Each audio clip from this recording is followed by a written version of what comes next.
السلام علیکم friends, welcome to my channel novel studio official. کیسے ہیں آپ لوگ؟ امید ہے آپ لوگ خیریت سے ہوں گے۔ آج ہم شروع کریں گے تیرے عشق میں فدا کی 5ویں قسط۔ تو چلیں جلدی سے شروع کرتے ہیں۔ شروع کرنے سے پہلے میرے چینل کو لائک اور سبسکرائب ضرور کر دیجیے گا۔ صبح کاظم نمودار ہو رہی تھی، اندھیرے سے پھوٹتی ہلکی ہلکی روشنی بتدریج بڑھ جا رہی تھی۔ اس مدھم اندھیرے اور مدھم سی روشنی میں چہچہاتے پرندوں کا شور بہت بھلا لگ رہا تھا، جو صبح ہی صبح اپنے آشیانے سے رزق کے لیے ٹولوں کی شکل میں اڑتے بہت خوبصورت لگ رہے تھے اور اپنی چہچہاہٹ سے ماحول میں سر بکھیر رہے تھے۔ ٹھنڈی ہوائیں چل رہی تھیں، اس میں پھولوں کی مہک سانسوں میں اتر جانے کی حد تک بھلی لگ رہی تھی۔ ایسے میں اگر دیکھا جائے تو خان حویلی کے بڑے سے لان میں خانم بھی اپنے تخت پر بیٹھی تسبیح کر رہی تھی، ساتھ ہی ان کے نرگس بیگم اور شمانہ بیگم بھی کرسیوں پر براجمان تھی، جو نماز ادا کر کے یہاں آ گئی تھی اور صبح صادق کو طلوع ہوتے دیکھ رہی تھی، ساتھ ہی ہلکی پھلکی باتوں میں مگن تھی۔ جبکہ سکندر خان اور منصور خان مسجد میں گئے ہوئے تھے، جو ابھی لوٹنے ہی والے تھے۔ یہ ان کا روز کا معمول تھا کہ وہ صبح صبح نماز ادا کر کے کچھ دیر سب یہاں بیٹھتے اور چائے سے لطف اٹھاتے تھے۔ اس وقت ان کی باتوں کا موضوع ابرش احتشام تھے، جس کے متعلق وہ باتیں کرتی اور اپنے خدشات خانم بی کو سنا رہی تھی۔ تبھی وہاں سکندر خان اور منصور خان چلے آئے۔ ان کے آتے ہی خانم بی ان کو اپنے بچوں پر سختی کرنے کی تلقین کر رہی تھی کہ باپ چچا تو مسجد میں جاتے ہیں اور بیٹے دوپہر تک سوتے رہتے ہیں، جبکہ دوسری جانب گھر کے لڑکیوں پر تھی جیسے کسی نے نشے کی گولیاں دی ہوں۔ خانم بی کی لاکھ ڈانٹ پھٹکار ان پر اثر مرتب نہ کرتی تھی کہ وہ سب رات دیر تک پڑھائی کا بہانہ گھڑ کر صبح سورج کے طلوع ہونے پر اٹھتے تھے، اور اب جب سوائے ابرش کے باقی سب پڑھائی سے نجات پا چکے تھے تو آج ان سب فوج کو خانم بی خاص شربت پلانے والی تھی کہ جب ان کا دل کرتا اٹھتے، اگر نماز کا وقت ہوتا تو ادا کر لیتے، ورنہ اپنے کمروں سے اس وقت نکلتے جب یونیورسٹی جانے کا وقت ہوتا، جبکہ لڑکیاں ماشاءاللہ سے صبح کی نماز ضرور ادا کرتی تھیں، باقی اکثر اوقات بھول جاتی تھیں، جن پر خانم بی اور مورے کے غصے اور عتاب کا نشانہ بنتی تھیں۔ اور ابرش کے تو رنگ ہی نرالے تھے، اٹھنے میں تو اسے جھنجھوڑ کر باقاعدہ واسطے دے کر اٹھایا جاتا تھا کہ جب تک نماز کا وقت ختم ہو جایا کرتا تھا۔ خانم بی اپنے نالائق پوتے پوتیوں سے خاصا نالاں تھیں، وہ سب باتوں میں مگن تھے۔ تبھی رباب سر پر دوپٹہ ٹکائے ان کے پاس چلی آئی۔ آج ہماری آنکھوں کو نہ جانے کیا ہو گیا ہے؟ خانم بی آنکھیں ملتی بھرپور سنجیدگی سے بولی۔ خانم بی کیا ہوا؟ سب نے پریشانی سے پوچھا۔ مجھے رباب نظر آ رہی ہے، وہ لب دبائے بولی تو سب مسکرا دی، جبکہ رباب ان کے لطیف سے مذاق پر مسکرا بھی نہ سکی اور سر جھکا گئی۔ اگر حویلی کے اندرونی حصے میں دیکھا جائے تو لاؤنج کے ختم ہوتے ہی سیڑھیاں تھیں، جو آگے جا کر دائیں حصوں میں تقسیم ہو رہی تھیں، اور ایک حصہ ان کے وسط سے گزر رہا تھا، جبکہ دائیں جانب بنی راہداریوں سے گزر کر ایک بڑا سا روم تھا، جو قدرے خاموش اور پرسکون سا حصہ تھا۔ اس کی مخالف سمت 7 دو اور کمرے تھے۔ یہ پورشن سکندر خان کا تھا، احتشام سکندر خان کا تھا کہ دلاور خان نے ان کے اکھڑ مزاجی اور خوش طبیعت کی نظر اس کے لیے ایک قدرے خاموش اور پرسکون پورشن بنوایا تھا۔ اگر اس بڑے سے کمرے کا جائزہ لیا جائے تو کوئی بڑا بے چین اور ضبط کے پڑاؤ پار کر رہا تھا۔ احتشام سکندر خان جب سے آنکھیں موندے ان کے اٹھنے کا انتظار کر رہا تھا۔ وہ ساری رات اس کو سینے پر سلائے خود جاگ رہا تھا کہ نیند اس کی آنکھوں سے کوسوں دور تھی۔ اس کا سراپا اس کے لیے کڑا امتحان ثابت ہوا تھا، پر وہ مضبوط اعصاب کا مالک اپنے منہ زور جذبات کو لگام ڈال چکا تھا۔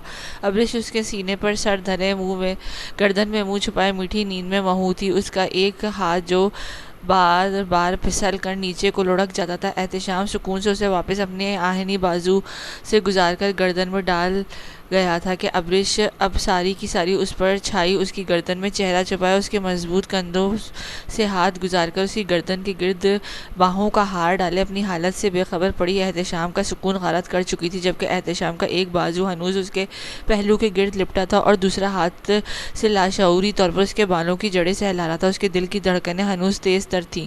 ساری رات اس کی سوچوں کا رخ ابرش کے گرد گردش کر رہا تھا، جس میں وہ دھمکی آمیز پیغامات کے بارے میں سوچ رہا تھا۔ احتشام نے نظریں گھما کر وال کلاک پر ڈالیں اور پھر اس کو دیکھا۔ لہجہ بھر کو نظریں ٹھہر سی گئیں۔ دل نے بیٹ میز کی تھی کہ اس کی تمنا پر احتشام نے سر جھٹکا۔ اٹھو، اٹھ جاؤ اب، احتشام نے گمبھیر آواز میں بولتے اس کے چہرہ ہولے سے تھپ تھپایا۔ ابرش، اب کی بار وہ سرگوشی میں اس کے کان کے قریب بولا۔ اٹھ جاؤ، صبح ہو گئی ہے۔ احتشام نے اس کے بال سہلاتے ساتھ کمر پر دباؤ بڑھایا۔ مورے سونے دیں تھوڑی دیر۔ وہ اٹھ تھوڑا سا کسمسا کر اور خمار میں ڈوبی آواز میں بول کر واپس اپنا چہرہ چھپایا۔ مورے